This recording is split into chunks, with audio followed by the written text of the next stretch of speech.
Une voisine arrogante a coupé mes câbles Internet sans imaginer que j'étais le patron de l'entreprise. Quand la vérité a éclaté pendant la réunion de copropriété, les larmes d'humiliation ont coulé sur son visage.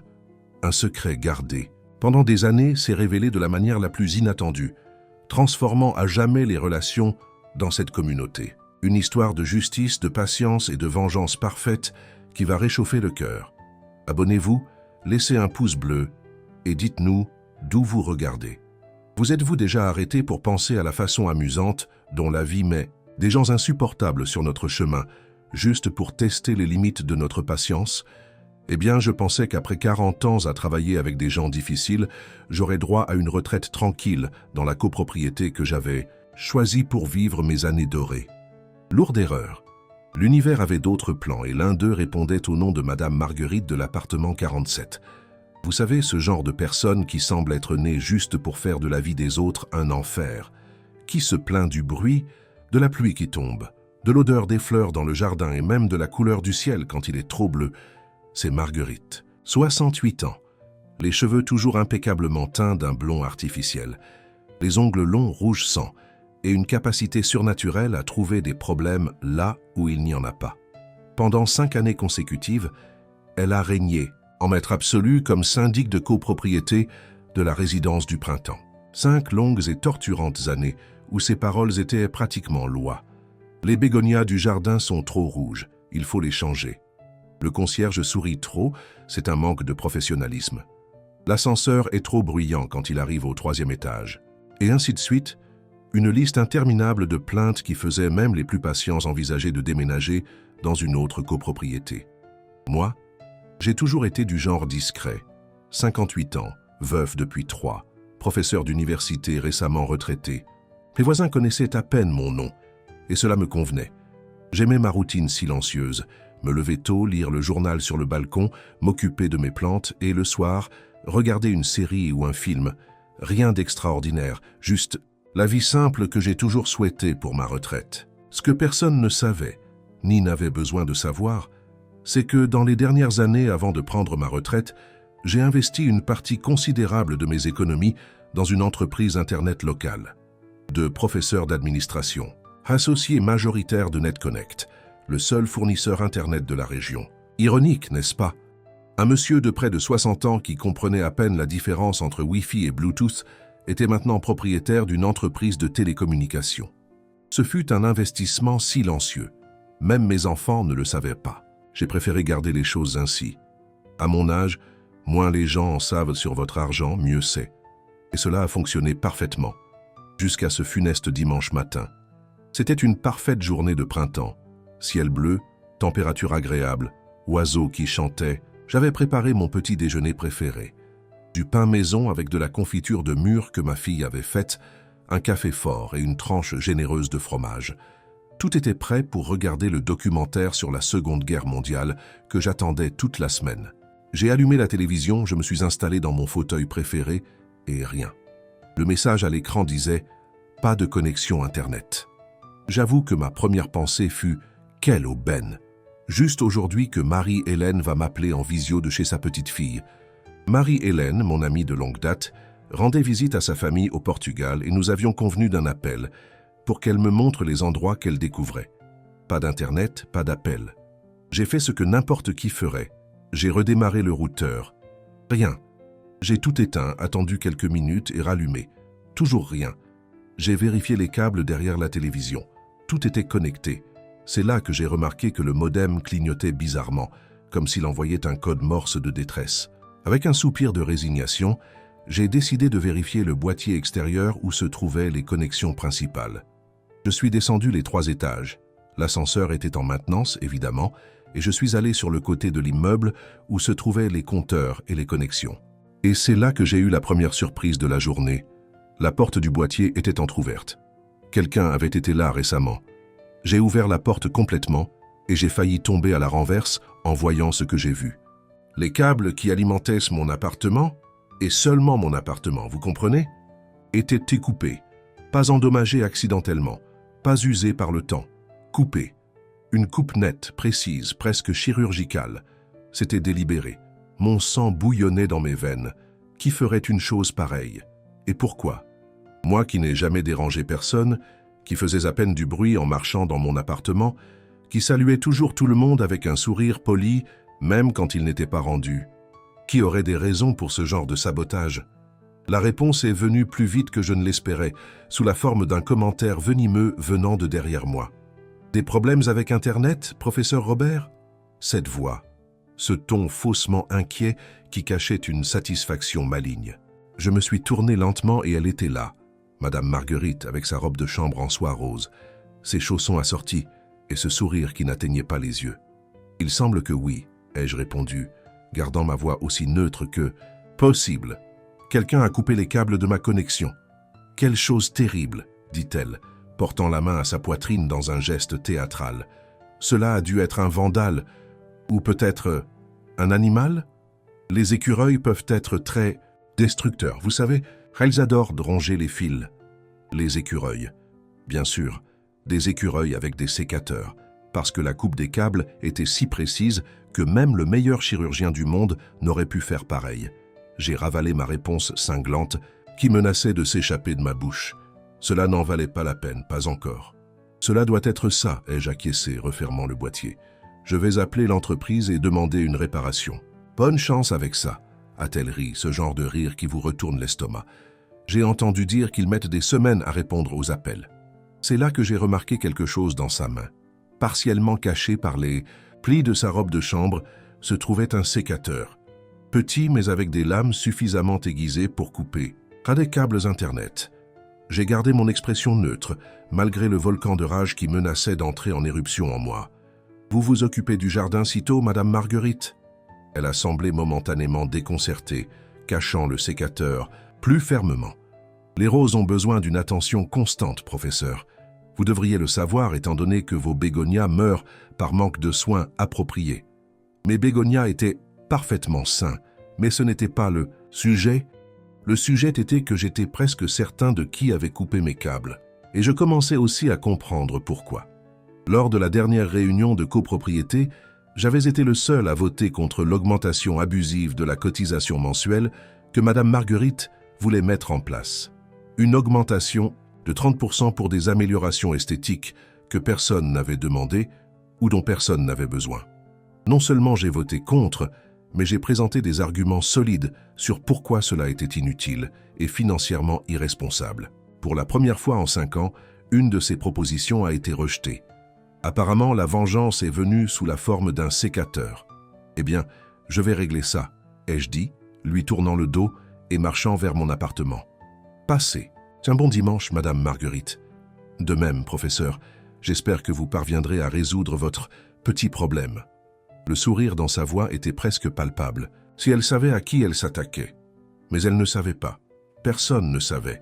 Et peut-être était-il temps d'utiliser cela à mon avantage. De retour dans mon appartement, j'ai pris le téléphone et j'ai appelé ma propre entreprise. J'ai mis le haut-parleur augmentant le volume exprès. La fenêtre de ma cuisine donnait sur le jardin, où par coïncidence, Madame Marguerite taillait maintenant ses précieuses roses. Net Connect, bonjour. En quoi puis-je vous aider? Bonjour, mon nom est Robert Dubois, résident de la résidence du Printemps, appartement 302. Je n'ai pas Internet. Il semble que les câbles aient été coupés. Je suis désolé pour cela, Monsieur Dubois. Laissez-moi vérifier quand nous pouvons envoyer un technicien. Je pouvais voir du coin de l'œil que Madame Marguerite avait arrêté de tailler et s'était penchée vers ma fenêtre, faisant semblant d'examiner une rose particulièrement problématique. Vous avez de la chance, a continué l'opérateur. Nous avons une disponibilité pour dans 3 semaines. 3 semaines? Ai-je exclamé, feignant l'indignation. C'est impossible. J'ai besoin d'Internet pour travailler, pour communiquer avec ma famille. Je suis désolé, monsieur. Nous avons beaucoup d'appels.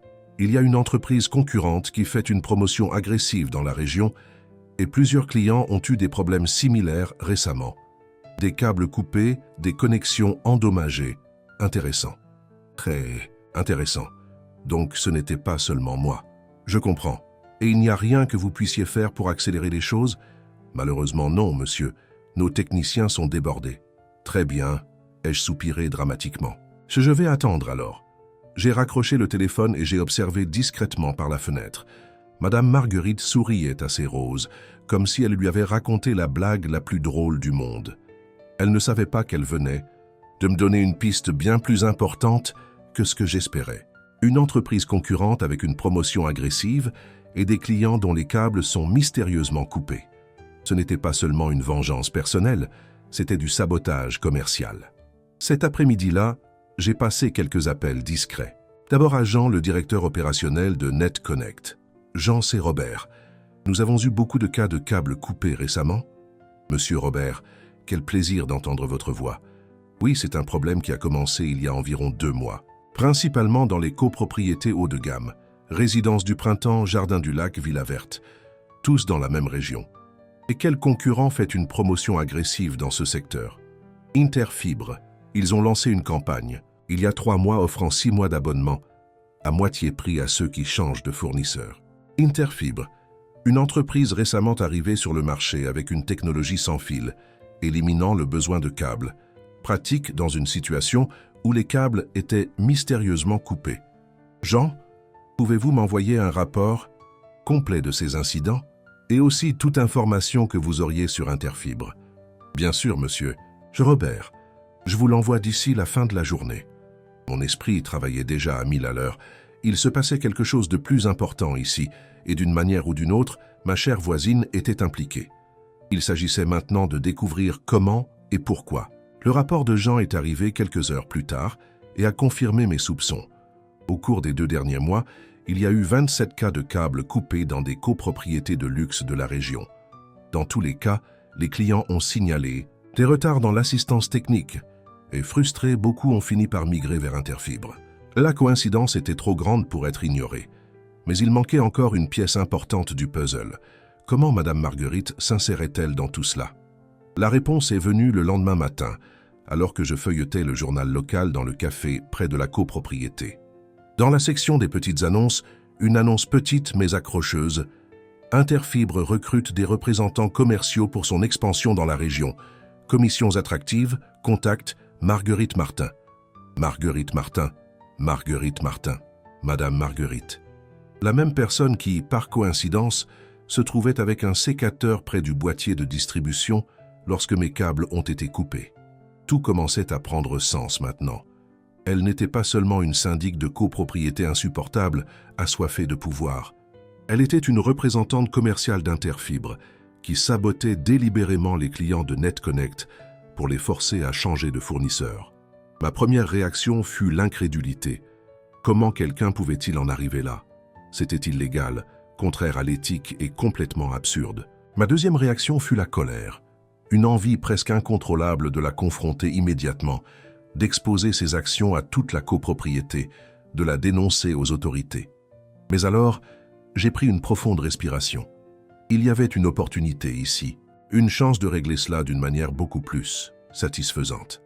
S'il y a une chose que j'ai apprise en près de 6 décennies de vie, c'est que la patience est une arme puissante. La vengeance est un plat qui se mange froid, comme on dit. Et j'étais prêt à servir le mien froid. Pendant la semaine suivante, j'ai fait semblant d'être désespéré sans Internet.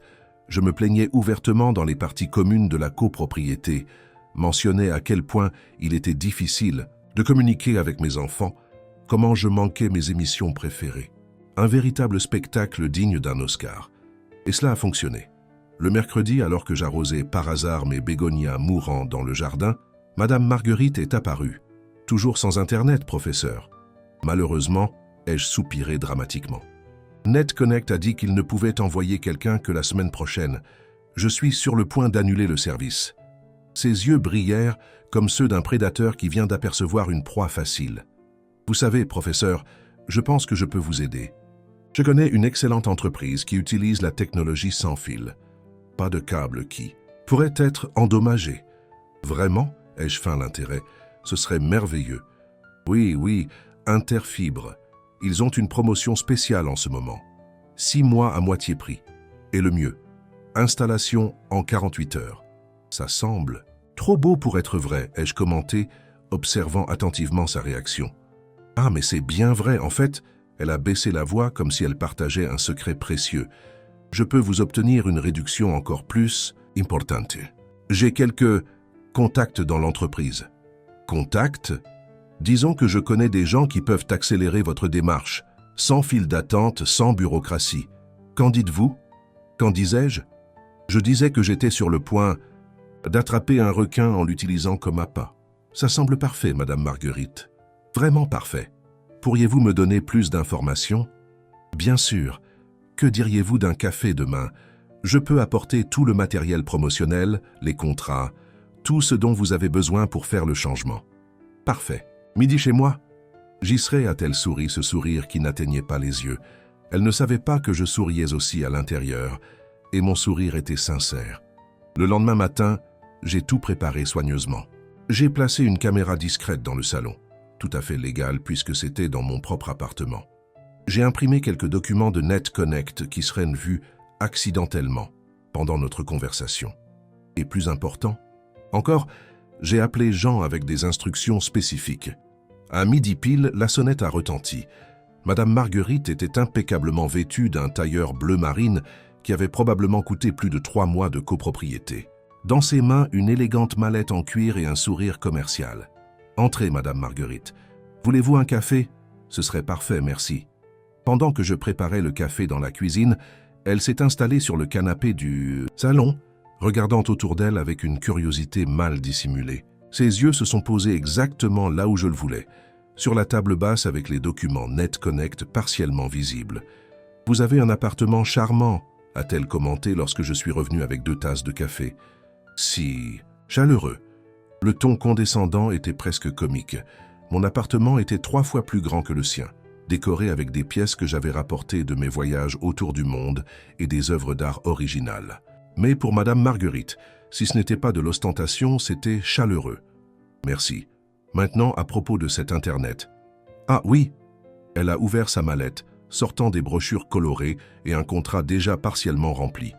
Interfibre est tout simplement révolutionnaire. Technologie de pointe sans besoin de câbles physiques qui pourraient être endommagés par les intempéries. Ou des sécateurs, ai-je pensé en moi-même. Et la vitesse est garantie, ai-je demandé, feignant l'intérêt tout en feuilletant le matériel. Absolument. Bien supérieure à NetConnect, qui utilise une technologie dépassée. De plus, elle a de nouveau baissé la voix. Entre nous, NetConnect a de sérieux problèmes financiers. On murmure qu'ils sont sur le point de fermer. C'était une nouveauté pour moi, le propriétaire de l'entreprise. J'ai dû me retenir de rire. Vraiment, quel dommage. Ils m'ont toujours bien servi. Bien, avec 3 semaines d'attente pour un technicien, professeur, vous méritez mieux. C'est alors que la sonnette a retenti. Madame Marguerite a semblé irritée par l'interruption. Vous attendez quelqu'un? Pas que je me souvienne, ai-je répondu, me levant pour aller ouvrir. J'ai ouvert la porte et Jean était là, exactement comme convenu. Vêtu de l'uniforme de NetConnect et portant une mallette à outils. « Monsieur Dubois? Je suis de NetConnect. Nous sommes venus réparer votre connexion. » Le timing n'aurait pas pu être plus parfait. L'expression de Madame Marguerite était impayable. Un mélange de choc, de colère et de panique. « Mais comment? » La centrale a dit qu'il ne viendrait que la semaine prochaine, ai-je commenté, clignant discrètement de l'œil vers Jean. Il y a eu une annulation et nous en avons profité. Pour avancer votre appel, vous êtes un client prioritaire, après tout. Client prioritaire? Madame Marguerite n'a pas pu cacher la confusion dans sa voix. Oui, madame, a répondu Jean entrant dans l'appartement. Monsieur Dubois est l'un de nos clients les plus importants. À cause de ma régularité dans les paiements, je suppose, ai-je commenté avec désinvolture. Jean a souri. Ça aussi, mais surtout parce que vous êtes un client de longue date, ai-je rapidement interrompu. Ce n'était pas encore le moment de révéler mon atout. Jean, voici Madame Marguerite, syndic de copropriété et apparemment représentante commerciale d'Interfibre. Son malaise était palpable. J'aide juste quelques voisins à trouver de meilleures solutions à leurs problèmes. Comme c'est généreux de votre part, ai-je commenté, gardant un ton amical tout en observant Jean se diriger vers le balcon où se trouvait la connexion principale de l'appartement. Eh bien, puisque votre problème est en cours de résolution, je suppose que nous n'avons pas besoin de continuer cette conversation, a-t-elle dit, ramassant à la hâte les documents promotionnels d'Interfibre. Au contraire, ai-je doucement insisté. Je suis toujours très intéressé d'entendre parler d'Interfibre, surtout sur la façon dont ils parviennent à offrir une installation si rapide aux clients dont les câbles NetConnect ont été mystérieusement coupés. La couleur a fui, son visage. Je ne sais pas de quoi vous parlez. Non? J'ai pris ma tablette et j'ai montré une vidéo. La caméra de surveillance de la copropriété, stratégiquement positionnée près du boîtier de distribution, montrait clairement Madame Marguerite coupant les câbles avec son sécateur. Peut-être que cela vous rafraîchira la mémoire. Elle a pâli encore plus si cela était possible. C'est une violation de la vie privée.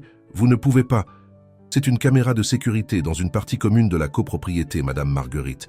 La même caméra que vous avez tant insisté pour installer lors de la dernière réunion des résidents. Vous vous souvenez? Pour garantir la sécurité de tous? Jean est revenu du balcon. Tout est prêt, Monsieur Dubois. J'ai réparé la connexion et vérifié qu'il n'y a pas d'autres dommages. Merci, Jean. Je me suis tourné vers Madame Marguerite. Il semble que je n'aurai pas besoin des services d'Interfibre, après tout. C'est ridicule. Vous n'avez aucune preuve de rien. C'était un accident, j'étais juste en train de vérifier les câbles. Avec un sécateur, a demandé Jean haussant un sourcil. « Je vais vous poursuivre en justice pour diffamation », s'est-elle exclamée, se levant brusquement. « Ça ne va pas en rester là. Je pense que vous n'êtes pas en position de menacer qui que ce soit, Madame Marguerite, ai-je dit calmement. J'ai des preuves que vous avez délibérément endommagé la propriété de NetConnect, non seulement dans mon cas, mais dans plusieurs autres copropriétés de la région. C'est un crime, vous savez, sans parler de la question éthique d'être syndic de copropriété et simultanément représentante commerciale d'une entreprise qui bénéficie directement des problèmes des résidents. Elle est restée silencieuse un instant, calculant ses options. Finalement, elle a forcé un sourire tendu. « Très bien, parlons en adulte. Que voulez-vous? De l'argent? Que je renonce à mon poste de syndic? En fait, je veux que vous assistiez à la prochaine réunion de copropriété. J'ai quelque chose d'important à communiquer à tous les résidents. » Elle a froncé les sourcils, méfiante. « Quel genre de communication? Vous devrez attendre pour le découvrir, tout comme les autres. D'ici là, je vous suggère d'arrêter immédiatement le sabotage des câbles de NetConnect. À moins que vous ne voulez que cette vidéo arrive à la police, bien sûr. » Son expression a oscillé entre la colère et la peur. Finalement, elle a pris sa mallette et s'est dirigée vers la porte. « Ce n'est pas fini, » a-t-elle murmuré avant de partir. « En fait, Madame Marguerite, cela ne fait que commencer, » ai-je répondu calmement avant de refermer la porte derrière elle. Jean a laissé échapper un rire contenu dès qu'elle est partie. « Félicitations, Monsieur Robert. Je n'ai jamais vu quelqu'un coincer un prédateur comme ça. Mais êtes-vous sûr qu'il est prudent d'attendre la réunion de copropriété? Elle pourrait causer plus de problèmes d'ici là. »« J'en suis certain, » ai-je répondu souriant. Certaines leçons doivent être publiques pour être réellement apprises. De plus, j'ai déjà pris des mesures pour protéger nos câbles dans toute la région. Caméras supplémentaires, surveillance renforcée. Elle ne pourra plus causer de dégâts. Et c'est ainsi. Pendant les 2 semaines suivantes, jusqu'à la réunion de copropriété, Madame Marguerite m'a évité comme si j'avais une maladie, contagieuse. Les autres résidents ont remarqué le changement. La femme, qui tenait normalement à se mêler de la vie de tout le monde, sortait à peine de chez elle maintenant. Quand elle le faisait, elle semblait nerveuse, regardant constamment par-dessus son épaule. Les rumeurs ont commencé à circuler. Qu'était-il arrivé à l'intransigeante syndic de copropriété? Était-elle malade? Avait-elle des problèmes familiaux? Personne ne savait avec certitude, mais tous ont remarqué que, pour la première fois en 5 ans, les plaintes concernant le bruit, la décoration et l'utilisation des parties communes avaient complètement cessé. Finalement, le jour de la réunion mensuelle de la copropriété est arrivé. Normalement, environ la moitié des résidents y assistaient, le minimum nécessaire pour former le quorum. Mais cette nuit-là, la salle des fêtes était bondée. Les rumeurs sur le comportement étrange de la syndic avaient éveillé la curiosité de tous. Madame Marguerite est arrivée ponctuellement à 20h, vêtue d'un tailleur rouge vif, son armure pour les batailles de copropriété. Mais ses yeux trahissaient sa nervosité quand elle m'a vu assis au premier rang, tranquille et souriant. « Bonsoir à tous », a-t-elle commencé, la voix légèrement tremblante. « Nous allons commencer notre réunion mensuelle. Premier point à l'ordre du jour. Approbation du procès-verbal précédent. La réunion a suivi son cours normal pendant environ une demi-heure. Approbation des comptes, discussion sur les réparations nécessaires, vote pour la nouvelle couleur de la façade de l'immeuble. Je suis resté silencieux, attendant patiemment le bon moment. Finalement, nous sommes arrivés au dernier point. Questions diverses. « Quelqu'un a-t-il quelque chose à ajouter ?» a demandé Madame Marguerite, clairement impatiente de terminer la réunion le plus vite possible. J'ai levé la main. « J'en ai. » La salle est devenue silencieuse. Il n'était pas courant que je m'exprime lors des réunions. « Allez-y, professeur Robert, a-t-elle dit, forçant un sourire qui n'atteignait pas ses yeux. Je me suis levé calmement et j'ai marché jusqu'à l'avant de la salle. « Bonsoir à tous. Comme vous le savez, je suis un homme discret. Je m'exprime rarement lors de ces réunions, parce que je crois que la plupart du temps, les choses fonctionnent bien quand on laisse les personnes compétentes faire leur travail. » Quelques murmures d'approbation. Cependant, il y a des situations où le silence devient complicité. Des situations où ne pas s'exprimer, c'est permettre que des choses incorrectes continuent de se produire. J'ai regardé directement Madame Marguerite, qui semblait sur le point de s'évanouir. Ces derniers mois, plusieurs résidents de cette copropriété et d'autres de la région ont rencontré des problèmes avec leurs connexions Internet. Des câbles, mystérieusement coupés, un service client lent et une migration forcée vers une nouvelle entreprise, Interfibre. Les murmures ont augmenté. Plusieurs résidents ont hoché la tête, reconnaissant la situation que je décrivais. J'ai découvert, récemment, que ces incidents n'étaient pas accidentels. Ils ont été délibérément causés par quelqu'un qui bénéficierait directement des problèmes de NetConnect. Madame Marguerite s'est levée brusquement. « C'est absurde. Nous n'avons pas le temps pour les théories conspirationnistes, professeur. Nous avons des sujets importants à traiter. En fait, ai-je calmement continué, j'ai des preuves.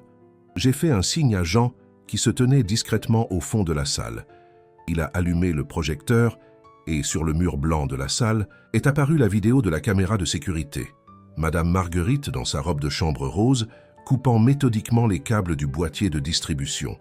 La salle explosa en exclamations de choc et d'indignation. « C'est un montage !» a-t-elle crié, mais sa voix tremblait. « Quelqu'un essaie de me dénigrer. » « J'ai 26 autres vidéos similaires provenant de différentes copropriétés, ai-je répondu tranquillement, toutes montrant la même personne, vous, Madame Marguerite, représentante commerciale d'Interfibre, sabotant délibérément la concurrence pour votre propre bénéfice. Elle a regardé autour d'elle, réalisant qu'elle avait perdu le soutien de l'Assemblée. Ses yeux, auparavant pleins de défis, montraient maintenant de la panique. « Vous ne comprenez pas », a-t-elle tenté de se défendre. NetConnect est une entreprise terrible. Le service est affreux, la technologie est dépassée. C'est quelque chose avec quoi je suis en profond désaccord, ai-je interrompu, ma voix maintenant plus ferme. En tant que propriétaire et actionnaire principal de NetConnect, je peux vous garantir que notre technologie est de pointe et que notre service serait exemplaire si nous n'avions pas constamment à faire face au sabotage. Le silence qui suivit fut assourdissant. Tous les yeux se sont tournés vers moi, puis vers Madame Marguerite, et de nouveau vers moi. « Vous, quoi ?» a-t-elle finalement réussi à balbutier. « Je suis le propriétaire de NetConnect, ai-je calmement. Fait répéter. L'entreprise que vous sabotez systématiquement pour bénéficier à Interfibre et recevoir de grosses commissions. » Son visage passa du rouge au blanc en quelques secondes. Ses jambes semblaient sur le point de céder. « Ce n'est pas... Comment avez-vous... Pourquoi n'avez-vous jamais rien dit ? Je n'ai aucune obligation de divulguer mes investissements privés, Madame Marguerite, contrairement à vous qui, en tant que syndic, avez l'obligation légale de divulguer les conflits d'intérêts, comme être représentante commerciale d'une entreprise qui bénéficie directement des problèmes des résidents. Les résidents ont commencé à se manifester, exigeant la démission immédiate de la syndic. Certains demandaient qu'elle soit poursuivie en justice. D'autres voulaient être remboursés pour les désagréments causés. Madame Marguerite ressemblait à une ombre de la femme autoritaire que nous connaissions. Les larmes coulaient sur son visage, effaçant son maquillage parfait. « Je ne voulais pas. Épargnez-nous !» a coupé Madame Antoinette, une dame de 80 ans qui s'exprimait rarement lors des réunions. « Vous avez délibérément nui à vos voisins pour de l'argent. Comment pouvez-vous nous regarder maintenant ?» À ce moment-là, j'ai ressenti un mélange de satisfaction et de pitié. Satisfaction de voir la justice rendue, pitié de voir quelqu'un d'aussi complètement détruit par sa propre avidité. « Je propose un vote immédiat pour la destitution de la syndic, a suggéré M. Frédéric du 508, et qu'elle soit empêchée de se présenter à tout poste dans l'administration de la copropriété à l'avenir. » La proposition a été approuvée à l'unanimité, Madame Marguerite étant la seule à ne pas lever la main, non pas par désaccord, mais parce qu'elle était paralysée par le choc et la honte. Lorsque la réunion a été clôturée, elle est restée assise sur sa chaise, regardant dans le vide, tandis que les autres résidents sortaient, certains lançant des regards de mépris, d'autres ignorant simplement sa présence. Je me suis approché d'elle quand la salle était presque vide. « Pourquoi ?» a-t-elle demandé, sa voix presque un murmure. « Pourquoi ne m'avez-vous pas dénoncé tout de suite? Pourquoi attendre, monter ce spectacle? Parce que certaines leçons doivent être publiques pour être réellement apprises, ai-je répondu, répétant ce que j'avais dit à Jean des semaines auparavant. Et parce que je voulais que vous ressentiez, ne serait-ce qu'un instant, ce que c'est d'être humilié publiquement. Tout comme je me suis senti quand j'ai découvert que mes câbles avaient été délibérément coupés, juste parce que j'avais voté contre votre augmentation abusive des charges de copropriété. » Elle a levé les yeux, surprise. « C'était pour ça? Parce que vous avez voté contre l'augmentation? » Initialement, oui. Puis vous avez découvert que vous pouviez en tirer profit, transformant un acte mesquin de vengeance en une affaire lucrative. Ce qui a commencé comme une représaille personnelle s'est transformé en sabotage d'entreprise. Nous sommes restés silencieux un instant. Finalement, elle s'est levée, rassemblant les restes de sa dignité. Qu'est-ce qui va se passer maintenant? Allez-vous me poursuivre en justice? Me dénoncer à la police? Non, ai-je simplement répondu. Je pense que vous avez déjà reçu une punition suffisante. Votre réputation est détruite. Vous avez perdu le poste de syndic que vous chérissiez tant et j'imagine, votre contrat avec Interfibre ne durera pas longtemps après qu'ils auront appris ce qui s'est passé ici aujourd'hui. Pourquoi êtes-vous miséricordieux? Ne confondez pas miséricorde et stratégie, Madame Marguerite.